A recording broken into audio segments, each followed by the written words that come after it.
the unknown. So dip inside your soul and dig a little deeper. Unlock the unknown. Discovering the truth will make you feel freer. Like a raging bull gives pain. Mysteries are hurricanes. The truth you seek is unbeknown. Unlock the unknown. I won't accept it, what the skeptics even have to say. They disconnected, redirected, and it's so cliche. So much evidence is building up in opposition. So many elements control the answer to this question. From the page of myth to actuality, to unlock the locked door, where's the magic key? Unlock the unknown. So dip inside your soul and dig a little deeper. Unlock the unknown. Discovering the truth will make you feel freer. Like a raging bull gives pain. These mysteries are hurricanes. The truth you seek is unbeknown. Unlock the unknown.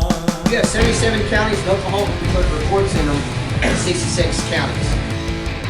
Every tribe has a name for each thing. In Cheyenne, it's massive misstep, which means giant monsters. These are some of the best cast footprints that I've seen in a very, very long time.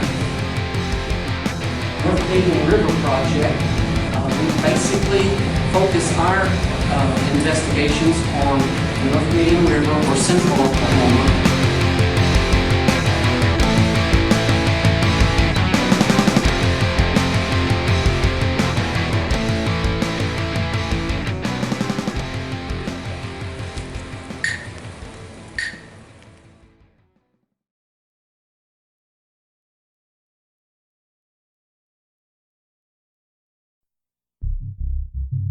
Greetings, Squatch Ranger YouTube channel, viewers, and subscribers. I just want to ask, have you checked me out on patreon.com yet? Please visit my patreon.com page. I will provide a link in the description of this video. New field equipment is always a bonus when bringing my audience a peek into my latest adventure. Also, I collect Bigfoot reports from witnesses all over the state of Oklahoma and beyond. Sharing these reports through my podcast show, Squatch Ranger Files, is a great way for me to inform my audience that Bigfoot sightings continue to occur.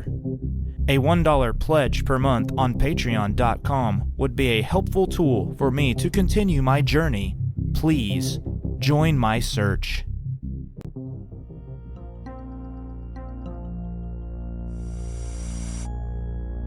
Welcome back to Squatch Ranger Files. This is a special episode today. It's called Bigfoot Interstates and Sasquatch Rest Stops.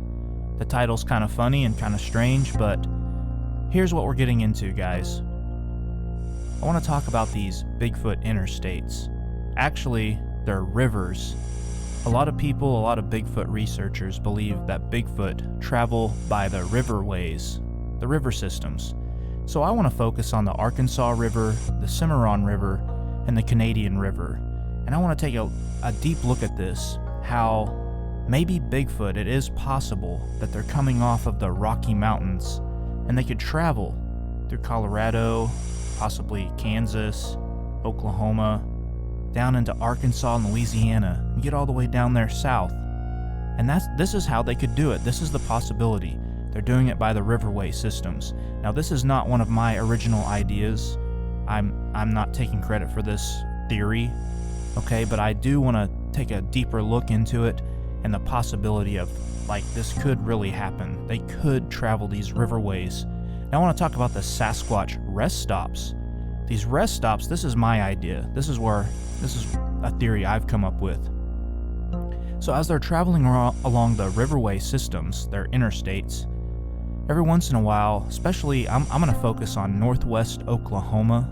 That's where I'm from, and it's very flat. Let's go ahead and take a couple of looks here. We're going to take a couple of looks. We got flat wheat fields. Here's what it looks like when the wheat's cut, after harvest time. Also, northwest Oklahoma is known for open range, where they have a lot of cattle and ranch land. So here's a picture, just your typical example of what that would look like. Now, northwest Oklahoma is very flat. They are it's organized into square mile units, and within each square mile is a quarter of a square mile. They call it a quarter, or 160 acres. We're going to take a closer look at that here later in the video. But I believe it's possible, as the Bigfoot are traveling along these river systems, that as they're going through northwest Oklahoma, maybe like at night, they might get off of the river and they might find a pocket of wooded areas. There's these pocket of wooded areas sprinkled all through northwest Oklahoma, in the middle of farms, in the middle of fields. So as they're traveling the river system, they might go to one of these pockets, I call it a rest stop, these pockets of wooded areas, and they might stay there for, let's say, 2 nights, maybe a week. We don't know, but it's possible they could do this. They could stay here, they could hunt, they could sleep, they take a rest, then they go back to the river and continue to travel. So that's my theory. That's what I think they're doing. Well, that's what I think is possible that they could be doing. Okay, we don't know what we don't know, and we don't know if any of this is true or not, but I'm just saying this is possible. It's possible they could travel these river systems and find these pockets of wooded areas sprinkled throughout northwest Oklahoma. One of the reasons I wanted to do this video was there was a gentleman just a while back on one of the Oklahoma Bigfoot Facebook groups, and I'm not going to name which Facebook group that was. I'm not going to say the gentleman's name, but he made some comments about how there are no Bigfoot in western Oklahoma. There's no way that it's possible. He said something along the lines of the only way there would be a Bigfoot in western Oklahoma is if it was shot in eastern Oklahoma, put on the back of a truck, driven across I-35, and fell off the back of the truck into western Oklahoma. So I want to kind of take a look at that and show how these Bigfoot could be traveling the river systems, and they could be in western Oklahoma. Mainly northwest Oklahoma is what I'm focusing on in the video. So we're going to I'm going to show you a couple examples of the Cimarron River, the Arkansas River tributary, and the Canadian River tributary. So let's take a look. Okay, the first example I want to show you is the Salt Fork River, which is a tributary to the Arkansas River.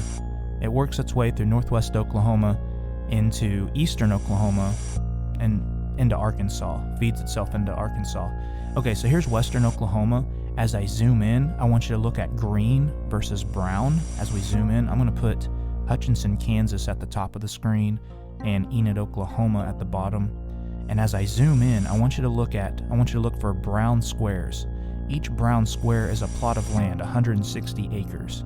See, look, as we're zooming in, it almost looks digitized. I really like that as you zoom in. So we're looking at green versus brown. I see a lot of green, which is, surprising. And then there's a lot of brown, which is the farmland. Okay, yeah, we can even see it even more. It's coming into focus.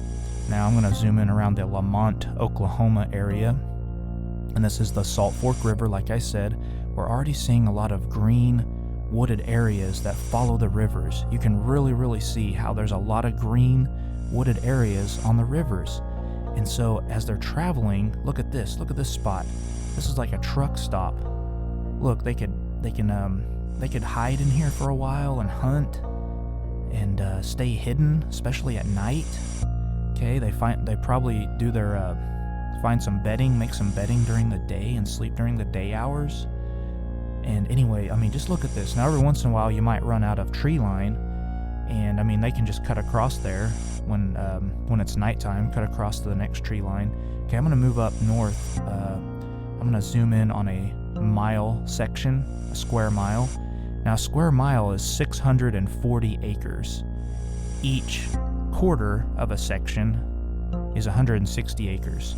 Okay, now that top left square, that has a wooded area. I'm going to call that like a Bigfoot rest stop. So every once in a while, so I'm zooming in on the this half of the square mile. It's mostly, I'm trying to show you it's all farmland, mostly. Okay, now this half of the square mile, there's that wooded area, that pocket of wooded area. So the Bigfoot could come off the river, come up here to this wooded area, and stay for a week, a couple of days, sleep, make some bedding, sleep. You can hunt for food in the wooded area. There's a water source, so every once in a while it might find a good water source. Not that the river's not a water source, but they might get lucky in one of these rest stops. There's the pond. Look how wooded that is. Now I'm going to go across the road here. Now, there is a farm, so there are people. It's more lowly populated in northwest Oklahoma, but there are people around, farmers, every once in a while. Okay, so anyway, I think the Bigfoot could hide out in that wooded area, and the farmer would never know. They wouldn't even know, unless they go over there to hunt in the fall. Okay, so let's go back now. The Bigfoot could travel back south to the river and find the river again, probably at night. It's going to go out at night. And, there's hardly any people around. I mean, there are people, but there's not just a bunch of people out at night on these farms. They go to bed. So anyway, the Bigfoot could be working its way. Just look at all the green along the river. See, it's covered with green. So there's a lot of hiding to be, okay, now they're going to cross I-35. And once you cross I-35, you're getting into eastern Oklahoma. There's going to be a lot more wooded areas in eastern Oklahoma. A lot more places to hide, especially a lot more than western and northwest Oklahoma. Look at all that green. Okay, so once they make it into eastern Oklahoma, they've got it made pretty much. Anyway, they can continue traveling across the river or with the river and make their way all the way over to Arkansas. So there's the Tulsa area, Keystone Lake, and anyway, there's I-44. They could cross it, still following the river. They could make it their way all the way to Fort Smith, Arkansas. So I think it's a possibility they could get through northwest Oklahoma, where it's hardly wooded at all, but there are those pockets. I think it's possible, guys. Okay, now let's look at the next example. Okay, now for this portion of the video, we're going to focus in on the Cimarron River. This is northwest Oklahoma. I'm going to put Freedom in the shot here. Okay, now we can see a clear shot of the river. We're going southwest of Freedom. I'm just finding an example of some wooded area that's just along the river. You can find many of these yourself. Okay, so I'm just zooming in, and we obviously see a rest stop. What I'm calling a rest stop. I'd like to hear your ideas, what you would call it. What do you think? What would you call these little pocketed forested areas? Okay, so here's the Little Sahara State Park, lots of sand. Bigfoot probably doesn't want to stop there, but the river does go south of there, and we still see these pockets of green along the river. Okay, I'm going to zoom in again. Now I'm going to find an example of like an oil well or an oil station. Now, yeah, so I'm going to zoom in here.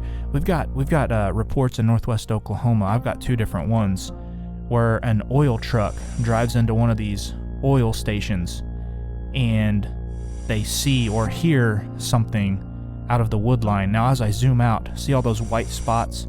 Those are more of these oil wells, oil stations.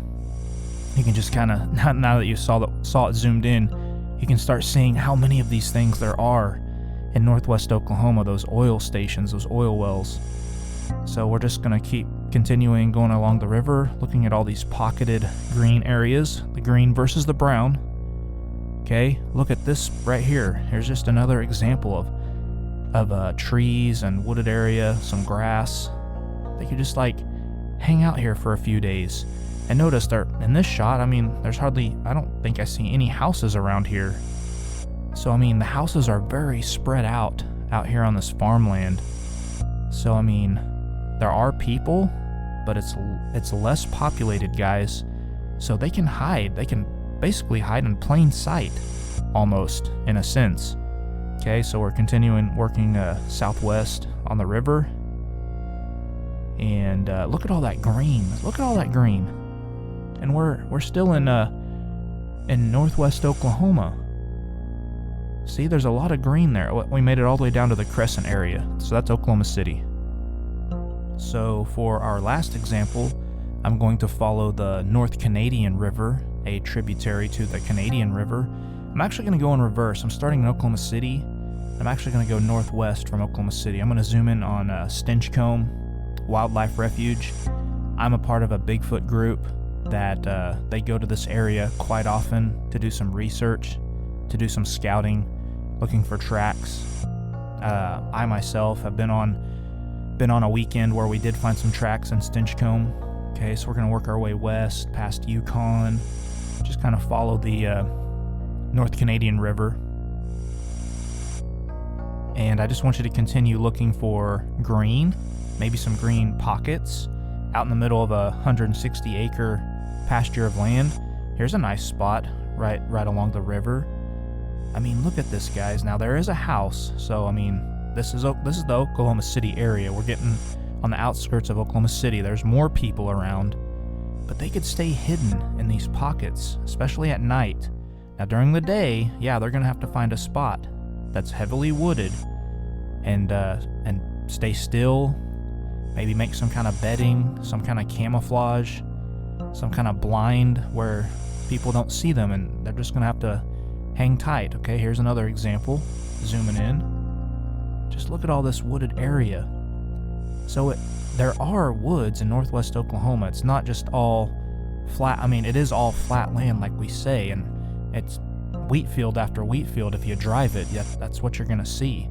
But if you actually follow the river, this is their interstate, like I termed it, the Bigfoot Interstate. I mean, there are so many examples of these pockets of wooded areas in these 160-acre plots, and I mean, just so many examples. You can find more than me in this video. So we're continuing to zoom in. There's a house right here I want to show you. Okay, so there are houses. They're spread out. Now look at this spot. I mean, they could hang out there for a couple of days, and then they could just go back to the river and continue working northwest up into Colorado, back into the Rockies. So I want to hear your ideas, guys. What do you think? Do you think they travel seasonally along the rivers? Do you think they might go south when it gets colder in the Rockies? Go south and then go back up north in the hotter, warmer months, back up into the Rockies? Do you think this is maybe like, here's the Watonga area. So we're south of Watonga. Look at all this wooded area south of Watonga. And we also have Roman Nose State Park in this Watonga area. But I mean, there's a lot of green, guys. In the middle of the brown, there's Roman Nose. So there's a state park area they could take advantage of. Now, Bigfoot aren't looking at the area from a satellite view like we are. So, I mean, they're just going to kind of stumble upon these places and find them as they go. But we can look down and we can see, I mean, exactly these great spots to hide. But anyway, I want you to leave me some comments in the comment box on YouTube, on my Facebook page, The Squatch Ranger. Tell me, what do you think? Why do you think they would travel the riverways? Do you think it's possible? What time of year do you think they travel? Okay, here is Canton Lake. This is the Canton area. Okay, there's a lot of green around the lake. It's a great water source, lots of game. So they could like hang out in this area for a little while. As a matter of fact, I have a Bigfoot report from the Canton area I'm going to share on my podcast show, Squatch Ranger Files, in the future. We'll also put it in the Native Oklahoma Bigfoot Research Organization. We will also put it in our database system of Bigfoot sightings. So anyway, guys, I want you to leave your comments. I'm just continuing zooming in on the river, looking at more green, wooded areas. Look at all these examples. I mean, they're everywhere. So I think it is possible that it could happen. What do you think? Please leave me some comments. Tell me what time of year you think they travel. Tell me why they might travel the rivers.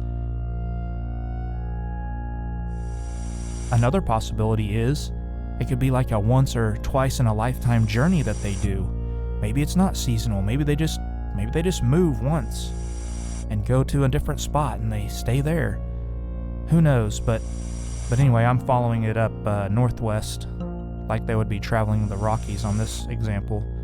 And I mean, they could just keep following and following. We got to the Woodward area. I just showed Boiling Springs State Park. And guys, they could just continue. Look at all that green.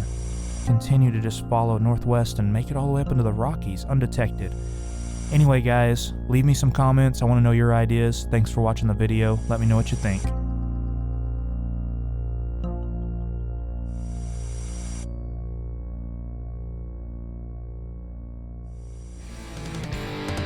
Unlike the unknown. I won't accept it what the skeptics